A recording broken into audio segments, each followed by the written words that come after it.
Sorry, he's to lose his life as well. Number 4 and 5 next up for the chopping block as BDD can only run away. They are the first in the semifinals, and who can really stop this team?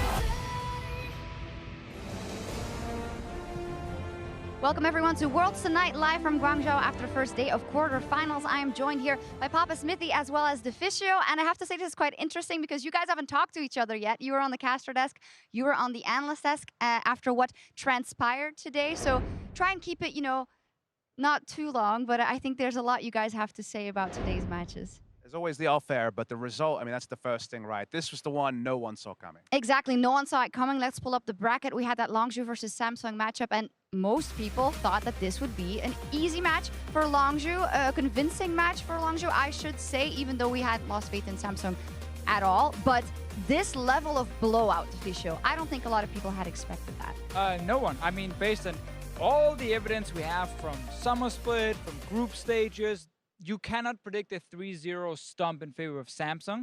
I think you can make a case for Longzhu taking 3-0. A lot of people did that as well, which I think is perfectly fair. It would never be easy games because Samsung is still a good team. Obviously, they will have some answers to what Longzhu are doing, but the fact that we saw such a huge difference between the Samsung in group stages and the Samsung we saw today, especially individual performance, like the execution was just spot on from Ambition, Crown, even Ruler, guys who's not been showing up in the group stage. Like, it's one of those things where you just got to respect it. Yeah, you do. Just to bring it up, there was, in terms of pick'ems, 83% of people that have taken Longzhu to win this match. And Papasmithy, I want to give you credit where credit is due. You didn't come out and say it publicly, but behind the scenes, you told us, guys, I don't think this is as clear-cut. I think Samsung might take this, and you were actually quite confident that they had a very big chance. Not to the point of predicting it, right? Because I think, you're first a slave to the available data, and the recent data definitely showed Samsung glaring mistakes. Samsung really making a lot of different decision-making, pick, ban.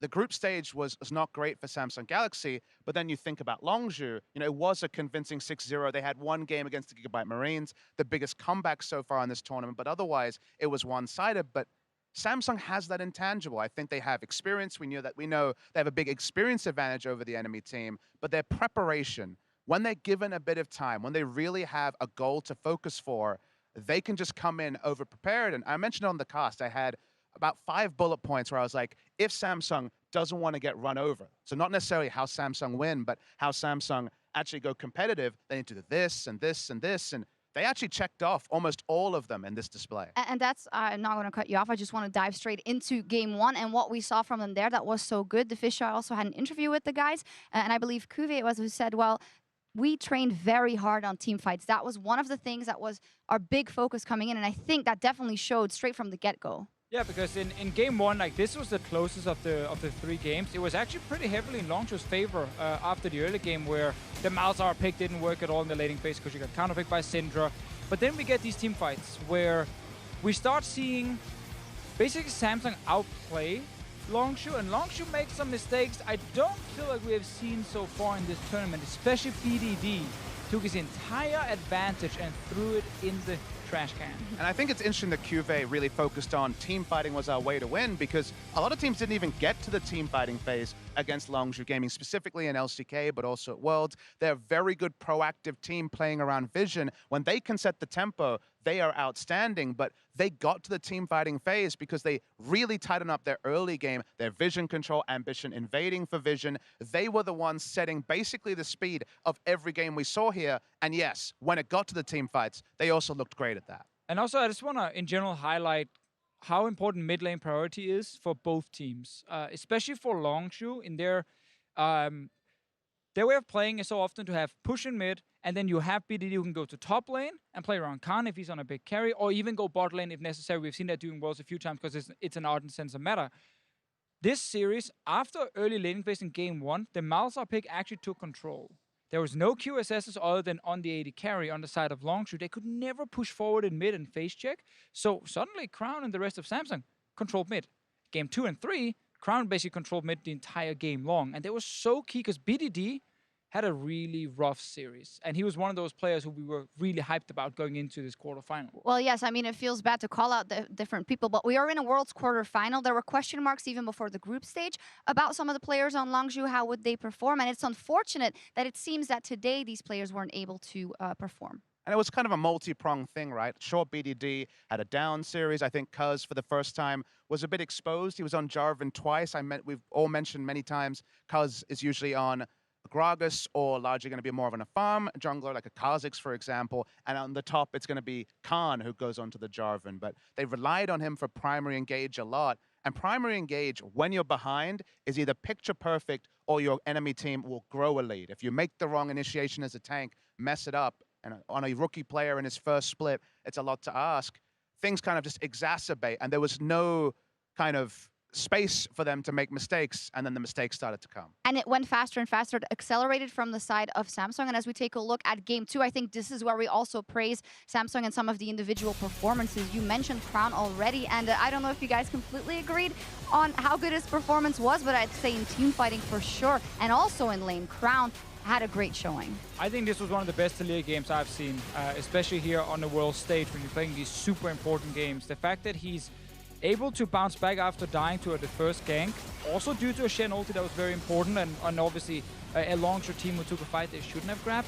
After that, every single wall was insane. So impactful for the fight itself. He was able to join every single team fight as well, and I don't know, I was so impressed with Crown, especially in this game, and then also the next game where he has the Lissandra pick, and I felt like he had BDD under full control. I mean, when I see Crown here, the only word that comes to mind is class. You know, we know this guy is hyped as a great top laner, mid laner, top 2 in the world as a mid laner next to Faker. Last year, great summer split, spring split, where he was the MVP. We come into summer, you have a downturn in form, and every great player will go through some purple patches, but also one of these struggling patches. And that's what happened here with Crown.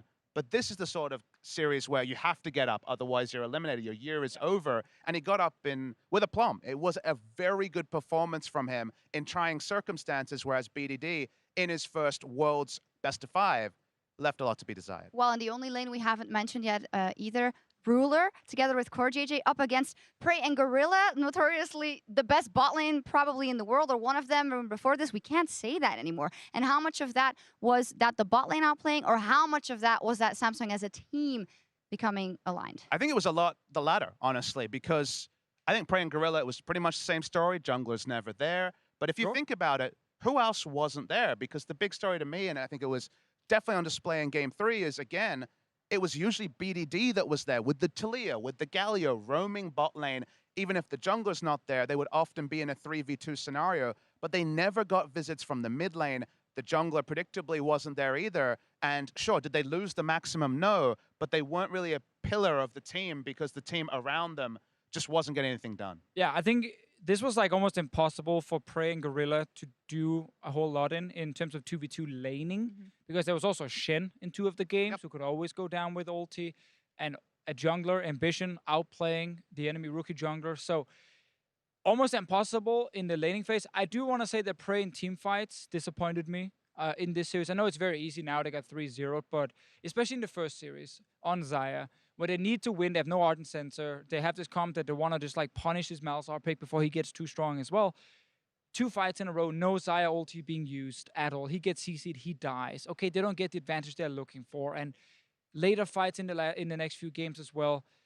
I needed the awesome, perfect Prey from groups to try and carry this game here because his team is falling behind.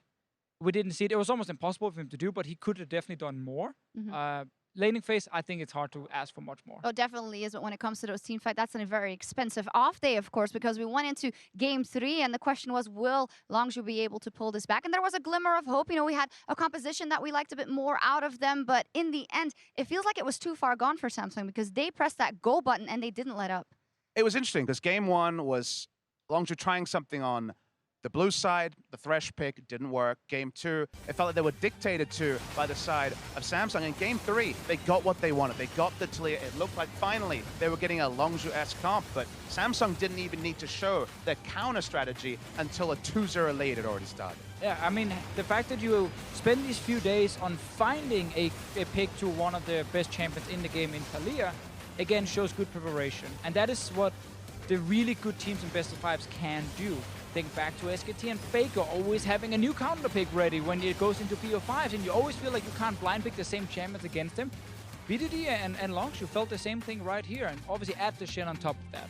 You have a Lissandra with a Shen, add then a Taric ulti on top of that. You have an unkillable Lissandra who can dive your back line, and it never goes to full late game where Lissandra runs out of any sort of like threat. You can just always keep forcing fights before it's too late. And that's what they did. And before we draw our big conclusions, we also have an extra clip, I believe, of an extra competitor that took to the stage. Before that game 3, I think there was a fly giving Crown some trouble.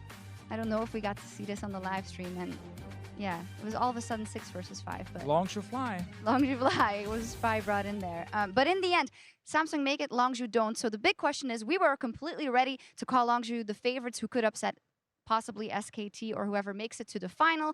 Are we prepared to say the same thing after Samsung after this game? I think you're tempted to, right? You see them win in emphatic fashion over, the consensus, favorites. I imagine the Pick'ems would have Longzhu winning as by far the favorite, and you're tempted to. And it very may well be there. Like, there is kind of an air of inevitability about will it be SKT versus Samsung again? Certainly a possibility. But I think you can hope. Tomorrow will tell us something on that one. But I do feel like against, say, Team WE, which is a possible semifinal here, it may be a struggle. I feel like stylistically, they had the perfect read on an opponent they'd played multiple times this year, came in with great preparation and took them down. And sure, they may do that again. But I think it will be a very interesting best of 5. If it was Longzhu versus WE, I would have been heavily on the side of Longzhu. Suddenly, we may actually get a very competitive inter-region match. I mean, we had in group stages a Samsung team with weird drafts and some players not stepping up individually. Both things were completely fixed today. That gives me a lot of confidence in Samsung going all the way to the final. And even if they face SKT there, it's not a 3-0. They're going to take that series just like last year and probably go all the way to 5 based on what we saw today, because individual performance and draft was spot on. That would be all the same as last year, but the big question is, can they go that extra mile, because they were so close last year? Impossible to predict. What a heartbreak it would be. Well, I'm still going to ask you a couple of times, but not right now. Let's take a look at the bracket. As said, WE or C9 is next up for Samsung, and tomorrow we have Misfits versus SKT. Yeah, well, that is the biggest underdog story I've ever seen in my life in a league matchup in a quarterfinal, I would say. Or does Papasmithy not agree? It's right up there. Yeah. It's surreal to say that with SK Telecom this year, there are areas of the game that Misfits could attack. Is that going to be enough for them to win the series? That's where the betting man really has to start rolling the dice, because it is heavily SKT focused, but we would have said the same about Longzhu today, and our percentages were definitely not as off. heavy. Our percentages were off today.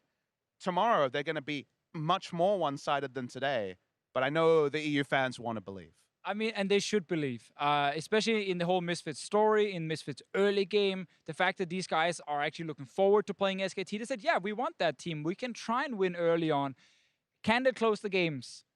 Probably not. That we have to be realistic here. Like, this is almost like a 95% in SKT's favor going into this series, just because we know also for best of 5 they're going to be even better than in the group stages. So it's super tough. We've only had now, ever since we made the new format, so since 2014, 3 second seeds actually beat the first seed in the quarterfinal. Funny enough, we just had, of course, Sam. We're out of first seeds now. We are basically out of the winners, but we still have 3 first seeds winners, left. my apologies. There you go. Funny enough, actually, the first time a second seed beat a first seed, it was OMG against Najim Whiteshield. Gorilla was on that team. Also lost 3-0 in that series, and it happened again, but it happened today means we don't have that tomorrow. Will probably not happen tomorrow. Will be the 4th time. Would be kind of weird if it happened twice during one tournament. Yeah, it would. And as you say, also in terms of play styles, we have the SKT that hasn't done too hot early, actually pretty bad, but is great at defending. And Misfits, for all the fire they show in the early game, they've had a lot to shore up when it comes to closing out games. And you just think that even if SKT is not playing to their level yet, they are still miles ahead of Misfits. Yeah, I mean, if they can come back from the deficits they were behind against EDG, particularly seeing Misfits be able to close out 3 games in a world, again, where suddenly they're outplaying them in the early game 3 games in a row, which already seems unlikely. The same sort of adaptation from Samsung we could see in terms of SKT's early game. That's where you just can't make a confident prediction unless it is SKT picking up the win. Final thoughts, Deficio? I mean, 100% agree. I think I mean, the most likely result is 3-0. I can see Misfits in the first game come out swinging and do really well. We've seen SKT drop first games before and then just instantly make adaptations and bounce back for the next few games. But even that first one, like SKT will respect them. They will have studied the early game, figured out what it is Misfits are doing, and they should be ready to take the series. Right. Well, a big reality check for European fans, but also the setup for the most epic upset in League history. But it's going to be very, very tough for Misfits. But we'll see what they can do, and we'll see it tomorrow because we'll be back with SKT versus Misfits, our second quarterfinal here from Guangzhou. Good night.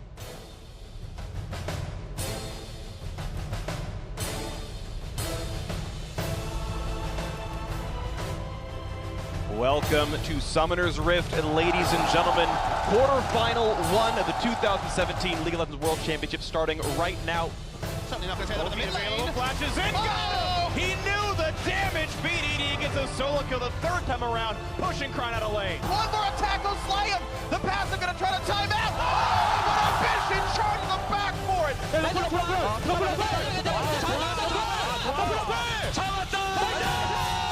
Here comes the wall. There's nowhere for Longzhu to go. Ulti pop as well. They're gonna be durable for this one. One kill. Make it a second one. The barrier pop means nothing, and the second kill comes in 2 for 0 in the bot lane. Samsung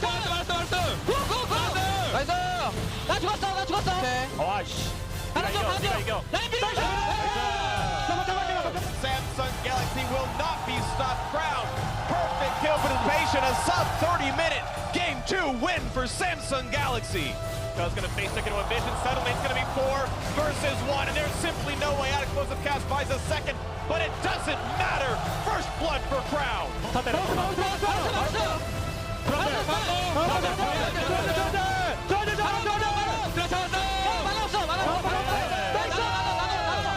Trundle drops the second as well as Cuz is gone. The rocket jump forward. Ruler wants a third. They're gonna get a stun on Prey. He's to lose his life as well. There is nothing left to stop Samsung Galaxy as they take down their first opponent. They are the first in the semifinals, and who can really stop this team?